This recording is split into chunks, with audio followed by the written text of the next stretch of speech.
So you're a burnout.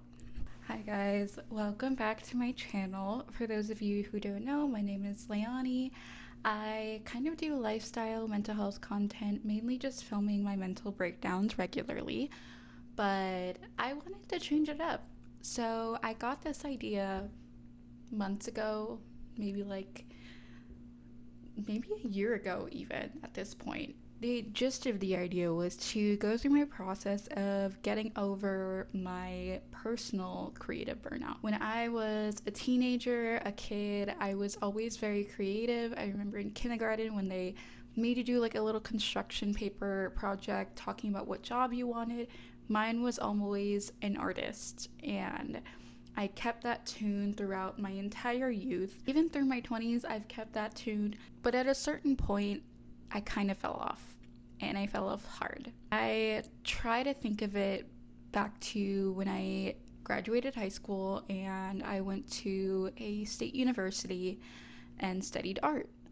I thought that that was my path, that was where I was supposed to go, that was the only path I was supposed to follow. But realistically, I had no idea of what I actually wanted to do. I loved drawing, I loved creating. However, I always kind of knew that wasn't really my path. I liked drawing more I liked creating fan art kind of thing on Tumblr, or I liked writing in I like writing fanfics kind of way on Tumblr. I never really liked it for myself.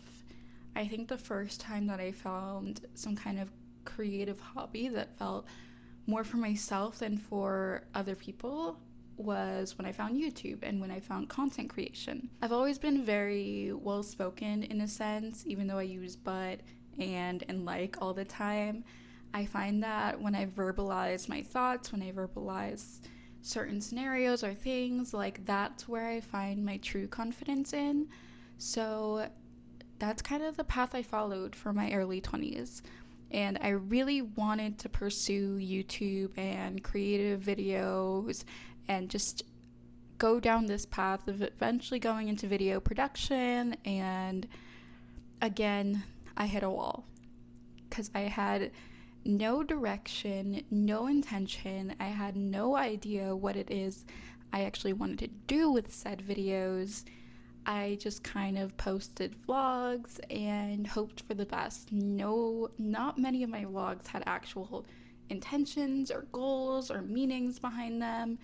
They were all just kind of strewn together content clips of things that I thought looked good and felt good, but they weren't really hitting the mark. Should I say? They weren't hitting the mark, is what I should say. So that brings us to this new series. It's obviously been in the forefront of my mind for a while, and I've taken a big break from YouTube pretty regularly, including in this past few months. So I wanted to come back and really hone in on that intention and find my path, essentially. I've always really liked talking about my mental health. I've been very open about it with my struggles, with the things I've gone through in life, and whether that be on YouTube or with my friends, it's never something I've really shied away from talking about because I think it's something everyone goes through and everyone should be honest about. And if you don't feel like you can be forefront about it, then that's not an issue either. It's either you do or you don't, and you can't be knocked for either way. But since it is something I'm comfortable talking about, I figured I would share that with you guys. So like I said, I've been burnt out probably throughout all of my 20s. I am now 25. I am turning 26 next month officially, in my late 20s. So that being said, it's time to change shit. I haven't been a creative person in a long time. I haven't painted, drawn, written, or even created videos in a really long time. I've been really debilitated by my mental health in the past 2 years.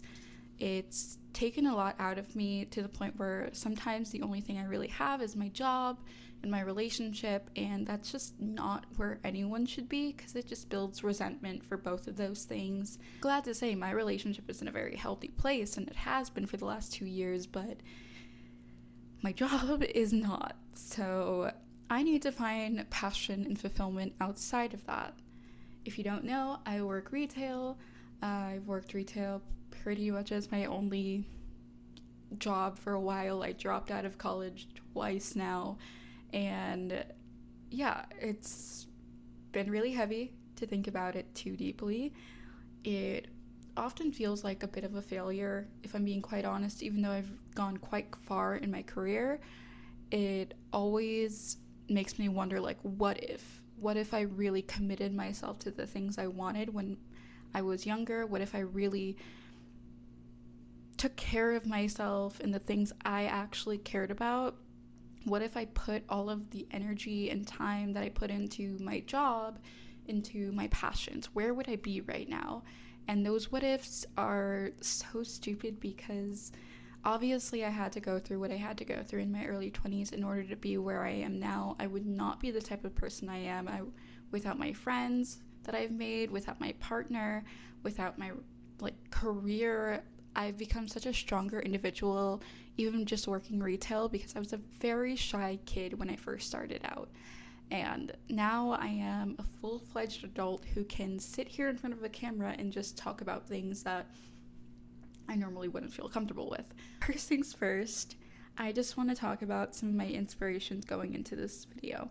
And the books that I'm really going to focus on into making a proper lifestyle and putting in these practices that both these authors have talked about, just to kind of change my life in a sense. This isn't just about being more creative or becoming more of an artist. This is really about pushing myself to be a more productive person, in the sense that I'm being productive towards myself, towards my loved ones, towards the things I really care about. Burnout isn't just a creative thing. Burnout affects all parts of your life, and my emotions tend to get the better of me, so I want to become a calmer individual overall, a more well-rounded person, if you will. I want to do something that I'm really proud about. That's where we're going to focus on.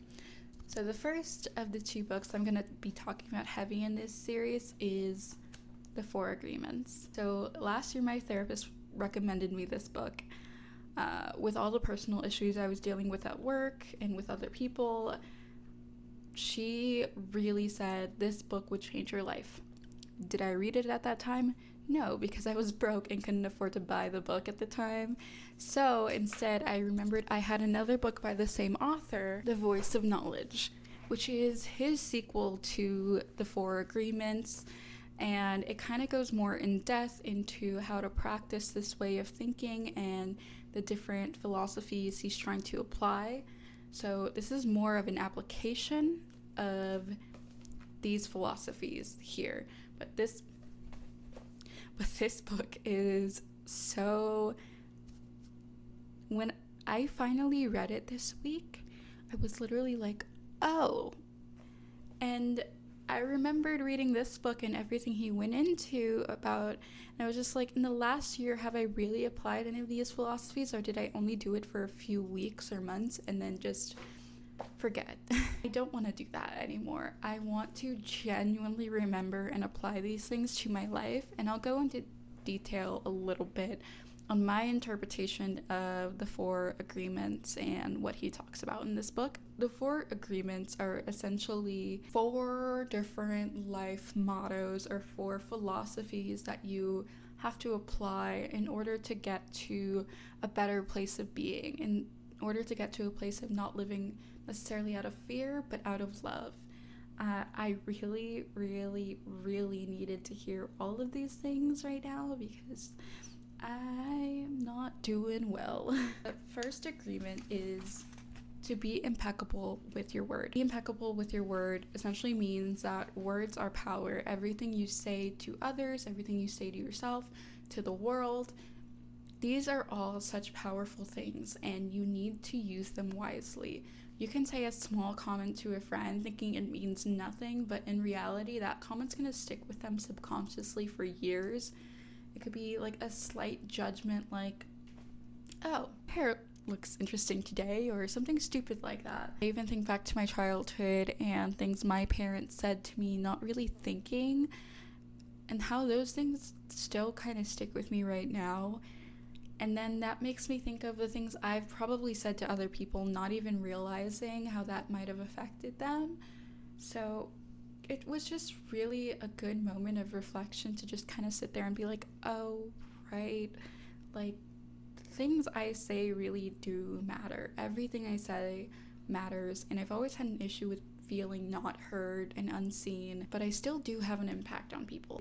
Issued a deep reflection into how I speak to people, especially as a leader in my career. I need to understand the impact that the things I do and say have, and just being more intentional with everything that comes out of my mouth. Like sometimes I can just shut the fuck up. So the second agreement is to not take anything personally. Again, going back to the first one, all words have power, but they only have the power that you give to them and you take from them. So when someone says something to you out of a place of judgment, you have to really sit with yourself and recognize, like, maybe that has nothing to do with me. Maybe what they're saying is more so their preconceived perception, but it really has nothing to do with me after all. Like, again, everything that comes out of us is, or like everything around us is just a perception based on our preconceived notions of what the world is supposed to be. The way we judge other people is essentially how we think they should act and how they should behave or look or speak or whatever. It's all coming from here and not necessarily the absolute law of the world. Like, we are no better or no worse. This is just how we live. And understanding that while still taking accountability for how things affect others is really important. You can't just not take anything personally, but at the same time expect people to not take what you say personally.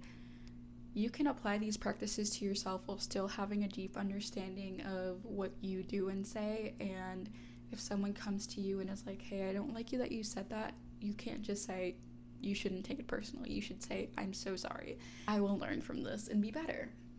And again, goes back to the first agreement. Be impeccable with your word. The third agreement is to not make assumptions.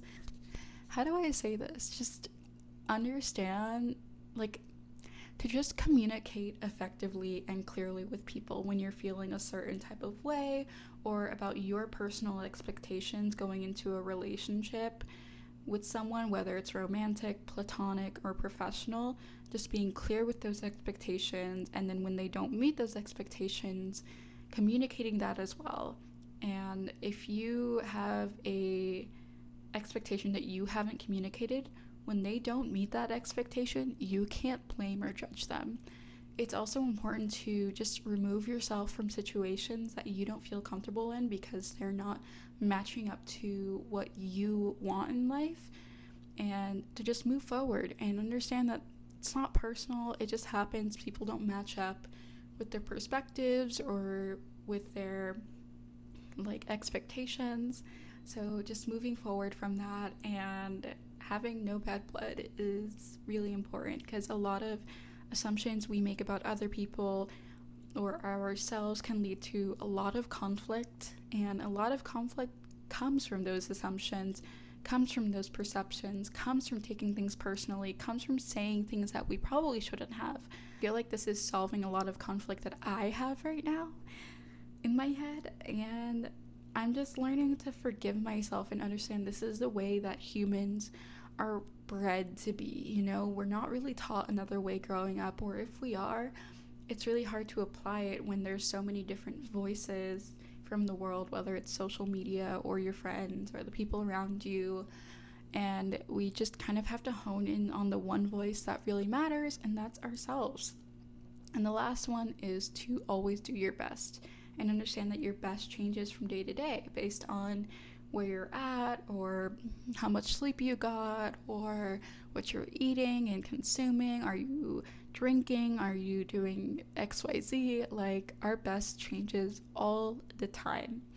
So if we are always doing our best in every moment and understanding that our best is always going to be different, then there's no room to judge ourselves at the end of the day. As long as we did our best, as long as we enjoyed what we were doing and not just doing it for a certain reward or expectation, as long as we're doing things for ourselves and doing our best for ourselves, there will be less room for ourselves to judge ourselves, essentially. So that's what I learned from the 4 Agreements. I highly recommend reading it, even if you're not going through something, even if you feel like these life lessons are things you already know, because I might feel like these are things I already know, but when I'm reading them and having them put into words, it really changes my perspective on a lot of things and allows me to open my mind a little bit more. And having these practices put into words also gives me a bit of a life motto to live by, and some personal steps and agreements that I need to work on. The Voice of Knowledge is essentially applying these practices into real life. Don Miguel Ruiz goes more into detail on how he found these agreements himself and how he found this life philosophy, and a bit about his past and then the steps he took to work on applying these philosophies to himself. That being said, the second book I'm going to talk about is something that most artists or creatives have talked about on here. It's like therapy in a sense, where you go through these steps week by week by week to kind of get back to a place of feeling fulfilled with your creative life. This book, The Artist's Way, which most creatives have done at some point in their life. It's a really good structure and routine to getting out of burnout and finding a way and path to fulfillment in a more structured way.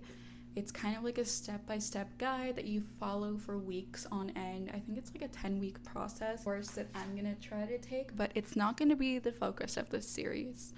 The focus of this series is to essentially work on different things in my life to get things together.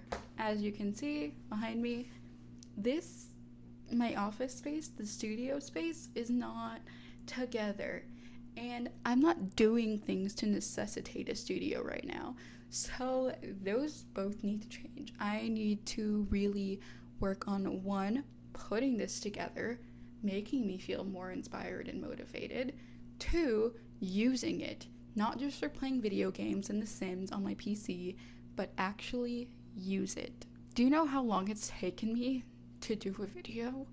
And this video has been sitting in my laptop for over 2 days. It took me an hour and a half. No breaks. I just finished it. So, those are going to be 2 parts, but honestly, it's going to change regularly. I think right now, we're just going to focus on setting up a foundation for this series. And me coming to you and talking about the process, or like why I'm doing this series, was very important and fundamental. And honestly, this really inspired me to finally get off my ass and fucking do it. Because again, this has been in my mind for a year now, and I just never thought it was the right time or the right place in my life to do it. It's never going to be the right time. I work 40 hours a week. I go out drinking probably 2 to 3 times a week with my friends. It's never going to be the right time, so we're going to do it. You and me, together. We're going to do it.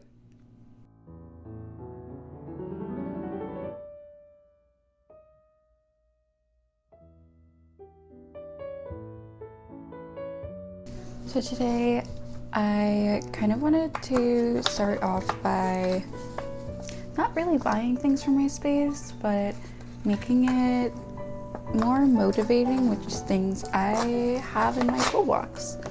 And the biggest thing that I feel like has always helped me was having a vision board, a visual vision board. And I feel like in the past few years, I've just really been kind of lazy with it. I make my vision boards via Pinterest and Canva, and then I just use it as my wallpaper background on my MacBook.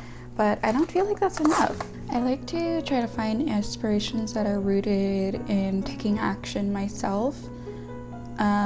I do believe in manifestation in a way, but I think when you think too hard about manifesting, you're too focused on a specific outcome instead of letting it naturally float to you in the way that it should, or you're just so focused on otherworldly things bringing it to you that you're not focused on what you can be doing to get closer to that.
Get it. I see people replying to the hate, and it's got legs to it,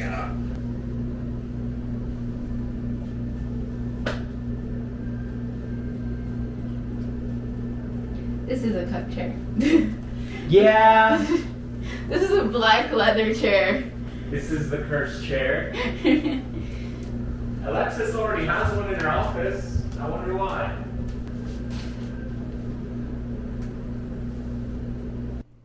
I feel like this is very like old school Leone vibes, like no makeup, fun lighting, cute room at my desk, chilling and talking to you guys. But I had like a really productive day.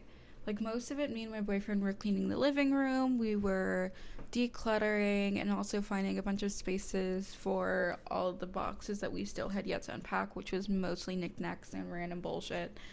And then I came down to the office, and my friend got this chair from her mom that her mom didn't need it, and then my friend didn't need it, and we were already taking her old media consoles. So, and I really wanted like a chair that like I could just sit and read in, or just like sit and hang out in, and I think it's like the perfect chair. That way that like both my boyfriend and I can hang out in here at the same time, and like, yeah, I think the room has really come together. There's definitely more decorating I want to do, but overall, like, it's perfect how it is. Like, I don't plan on really buying too much for this room. And yeah, that's just where I'm at right now. I really like this space and I want to utilize it more. I was just playing Kirby's Forgotten Land.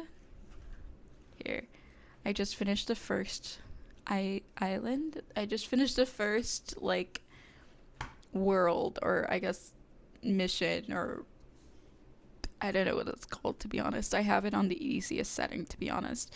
Whatever level, I don't know. It's on the easiest setting. My boyfriend literally just handed it to me and he said, "Go off, queen," because he was going out tonight to go see a show. And yeah, but we made sushi today together, and it was a really fun experience, and I just want to do more things like that instead of just going out to eat. If we can just cook together, or like find fun things to do at home instead of spending money all the time.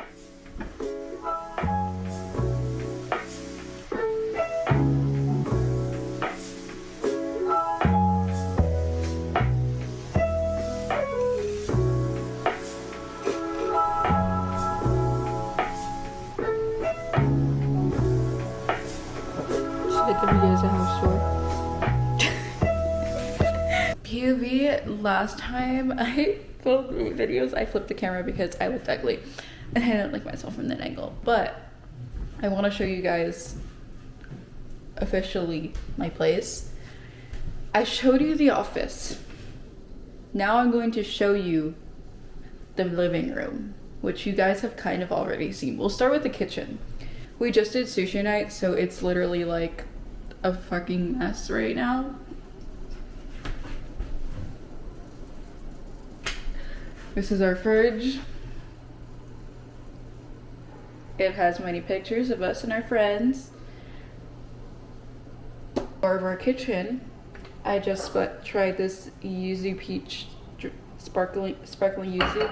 Again, influenced by Michelle Chui. She drinks these all the time in her vlogs, and I always wanted to try one. So when we get the sushi stuff, I saw the drink and I was like, I'm fucking trying that because it looks so good. But it was actually really good. This is our first frame portrait or art wall. My boyfriend hung up all of these, as you can tell, because they're so straight and perfect, and like the placement is actually really great. He pops off of these types of things. This is like kind of a console table of sorts, or like an entryway table. We still haven't fully like unloaded this stuff yet. I feel like I'm filming from the typical vlogger aspect. Am I David Dobrik? Hello? Anyways, I personally still really like this gallery wall that my boyfriend did. He did the one in our last place, and I really, really enjoyed that. This is not centered. Hello? Okay, anyways. Here we just have some cute little stuff. I have a Loewe room fragrance, or home fragrance, and I have the box for that, some sage, a film camera my boyfriend just got, and some pens, then my purse that I did not put downstairs, and over here, this is supposed to be a bar cart, but obviously we have not gotten any alcohol for it, and we're still just using it for clutter. that we're eventually going to put away, but this is very decluttered compared to how it was earlier. That's me. He's everywhere. That's my Labubu's clothes. I took them off because he kind of looks better naked, but yeah, more clutter. This is originally our coffee table actually, but we decided to switch it out once our friends gave away this one over here. I actually really like it. It's just really big for the space, to be honest, and yeah, but it's really nice.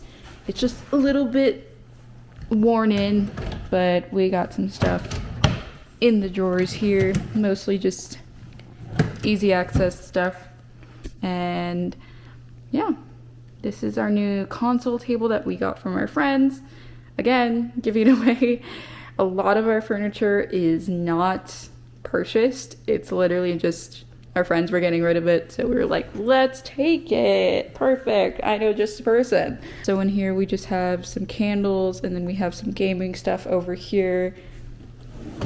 Now obviously the PS5, and our Switch I think is in here, or I was using it downstairs, but we have all the Switch stuff and wires and stuff in here, and some cute little books, which I probably might find another place for, or just fully decorate that area more.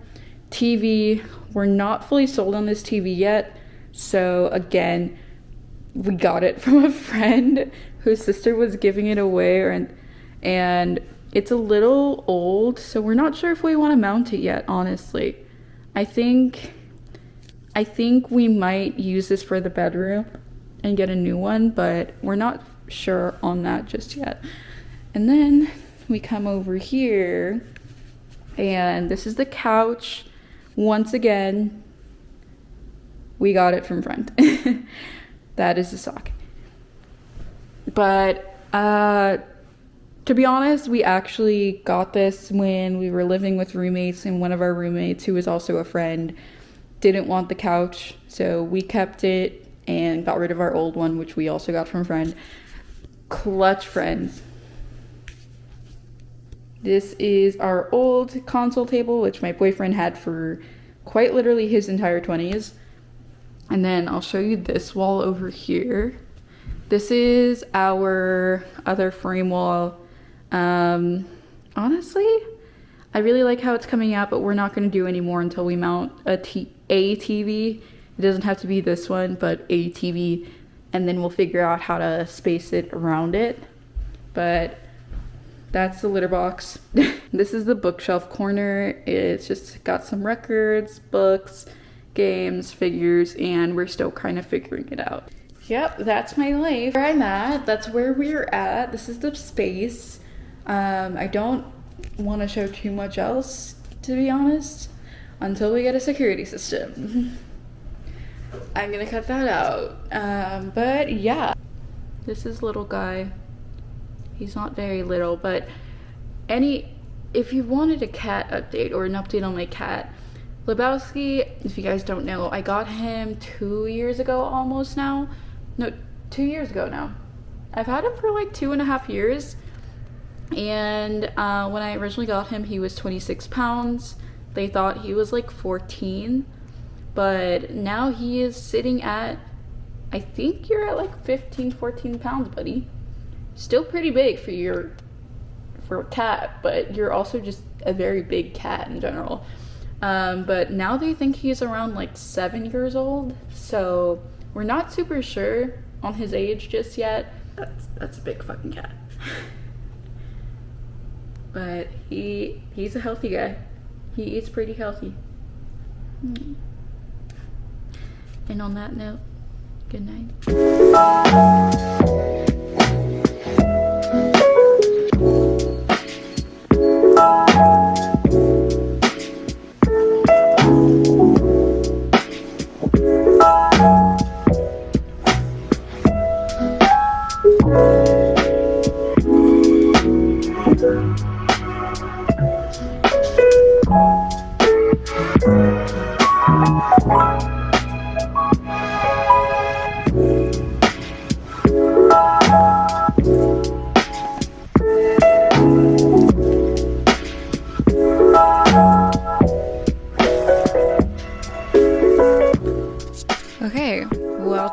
fucking back. It's been a while. It's been a few days since I've last talked to you guys. And I just wanted to update you guys on where I'm at in my creative journey. First of all, I just got a haircut. I redid my layers and my shagginess, and I absolutely love it. I feel like this current hairstylist that I go to, she is the first hairstylist I've been to in my life that loves my natural hair, that cuts for my natural hair, that just, she blesses my hair truly, and she blesses me with knowledge constantly on what I should be doing with my hair. I even got told off a little bit for not brushing it as much as I should be. So I love her. We love her.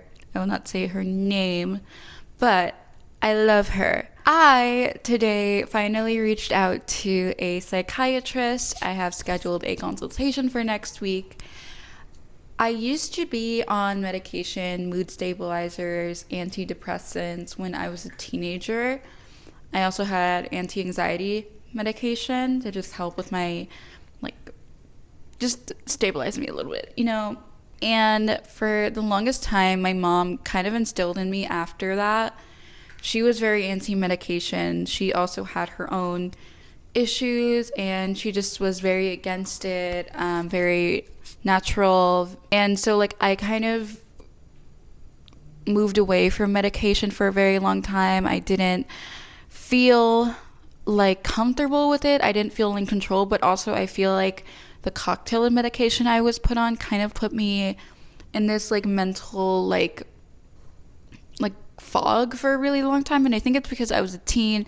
I wasn't able to communicate effectively what was going on with me. I didn't understand what the doctors needed to hear. And also, look at that little strut. I love that man. And also, I just didn't really get why I was being put on medication. I don't feel like it was really communicated to me what each drug did and why I needed to be on each different thing and what I should have expected from those things. And I think it's just between my family not really understanding, and I don't think I received the best care. I had a lot of issues. I had a lot of the adults around me kind of put down what I was going through, didn't understand what I was going through, and so I kind of put it down, pushed it down. So in my 20s, I was just so focused on trying to build up my own coping mechanisms and strategies to deal with my mental health.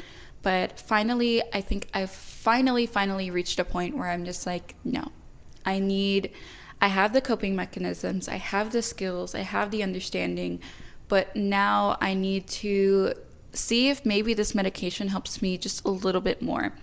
I have a lot of focus issues, a lot of discipline issues. My moods are still really unstable, and because of that, it's really hard for me to build up a routine. So that's where I'm at right now. I just want to move forward and find that routine. So that's my second update. I'm finally getting a psychiatrist, and I will probably go back to my old therapist. I really liked her. I really want to see if she's still practicing in Vegas and see if I can open up that dialogue with her again with where I'm at now. It's been an up and down kind of past 2 weeks. I've definitely still had those crash out moments, and that's why I'm kind of at the point where it's no matter what I do, I still need to treat this medicinally in the way.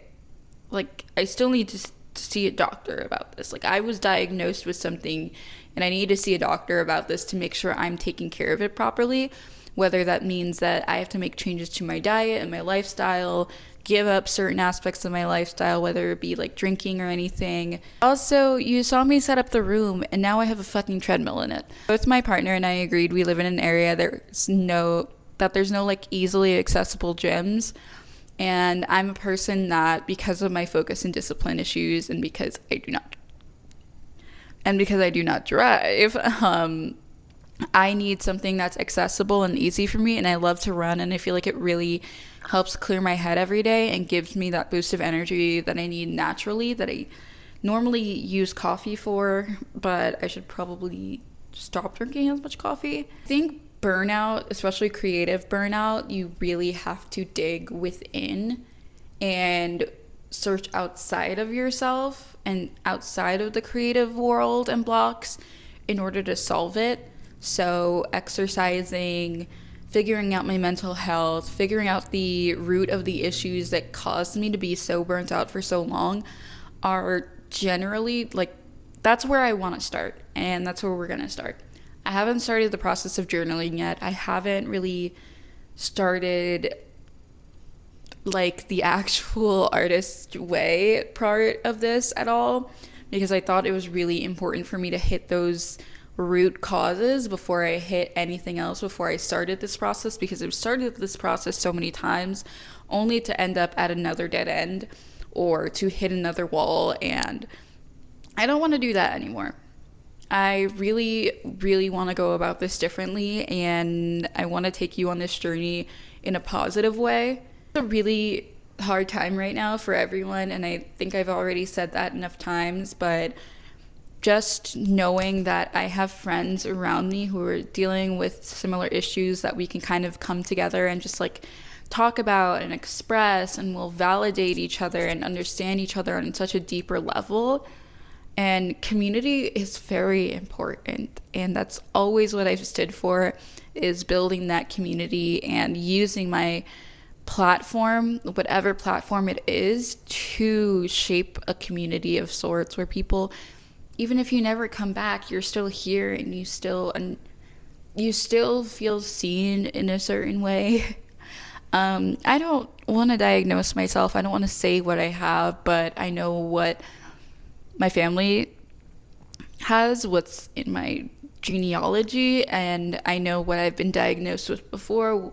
So I'm expecting similar results, but I'm going into it with an open mind and expressing like, these are the things that I know for sure, but these are the ways I've been acting, and these are the things that are hurting me the most right now, and I need to know like where these problems are coming from, because I know they're on a far deeper level than just like, you know.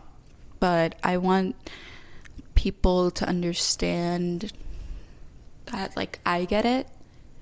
Like, I have a nice house. I have a beautiful house. I have beautiful things. I get to go get my hair done by someone, and I have a cat that is healthy, and I have a partner that I love, and I have a camera, I have a computer, I have like all of these nice things, and I live a very privileged life, but like I'm still struggling, and everyone around me is struggling, no matter the privilege.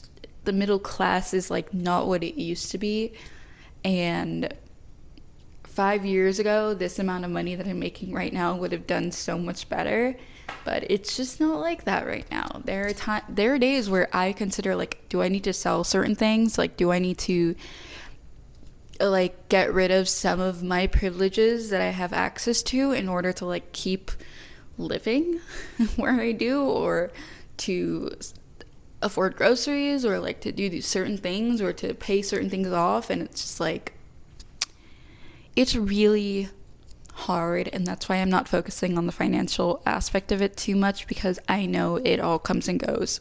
All I'm saying right now is, it is what it is right now in the world. All we have is ourselves and each other. If it's just us, at the end of the day, it's just us in this body, so we have to take care of it. From here to here, like everything. Say it's a privilege to get your hair done. It shouldn't be. You know, you're allowed to take care of yourself. You're allowed to enjoy life. You're allowed to enjoy the way you look, to express yourself through the way you look, to spend a little bit of money on yourself. But that being said, it is what it is right now. So if all we have is ourselves, then we really got to take care of it. And I hope you will join me on that journey. All right, I love you guys. I will see you next video. I don't know when that is. You don't know when that is. It's like a surprise. You never know when you're gonna log into YouTube and see me, but you can always subscribe and know. And maybe eventually, if there's enough of you, I'll make a Discord and we can all hang out, and then I can tell you where I am in the process in a non-parasocial way, because I have friends. I hope you have friends. I will not be your friend unless you're cool. I don't know.